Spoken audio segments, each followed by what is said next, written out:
এটা হলো ভীষণ কোম্পানির একটা deep fridge, mini deep fridge. এটা নিচের অংশটা মরিচে ধরে ভেঙে গেছে এবং উপরের অংশটাও মরিচা প্রচুর পরিমাণে ধরেছে। দেখুন এটা আসলে নষ্ট হয়ে যাওয়ার কারণে দেখুন আমরা এখানে নিচের দিক দিয়ে সিট দিয়েছি, যে জায়গাটা ভেঙে গেছিলো মরিচে ধরে দিয়ে এখন ফুটিং মেরে আমরা রং দিব। আসলে এটা যে ঘরে রাখা হয়েছিল ওই ঘরের সৌন্দর্যটা নষ্ট হয়ে গেছিলো, তাই এই জন্য কাস্টমার বলছিল যে নতুন ফ্রিজ কিনবে। আমি বললাম আবার এটা কাজ করলে নতুনের মতো দেখা যাবে। যাই হোক, আসলে আমি যে রংটা দিতেছি এটা আসলে মার্কেটে কিনতে পাওয়া যায় না, এটা আপনারা নিজে বানিয়ে নেবেন। কিভাবে? আপনি সাদা রঙের সাথে যখন কালো রং মিক্স করবেন এটা এরকম কালার তৈরি হবে।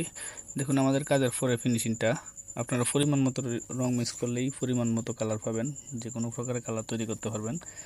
যাই হোক, কাজের ফিনিশিংটা দেখে কাস্টমার খুবই খুশি হয়েছে।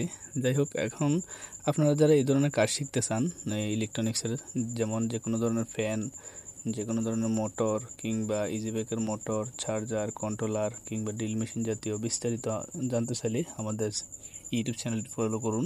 আর শিখতে চাইলে আমরা অফলাইনে আপনাদেরকে শেখাবো। দেখুন এই যে একটা ফ্রিজ, এটা ও সেম সমস্যা।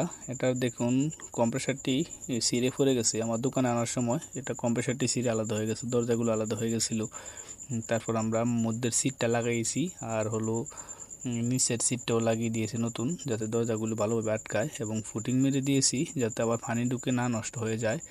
আর উপরের কালার রংটা দিতে পারতাম সেম করে, কারণ এতটুকু সময় আমাদেরকে কাস্টমার দেয় নাই। আগামী দিন কোরবানি ঈদ, আজকে আসরের আগে দিয়েছে এই ফ্রিজটি, বলছে যে রাতের মধ্যে কমপ্লিট করতে হবে।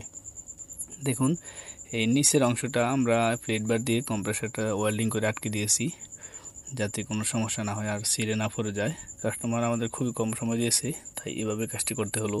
Thank you for watching this video.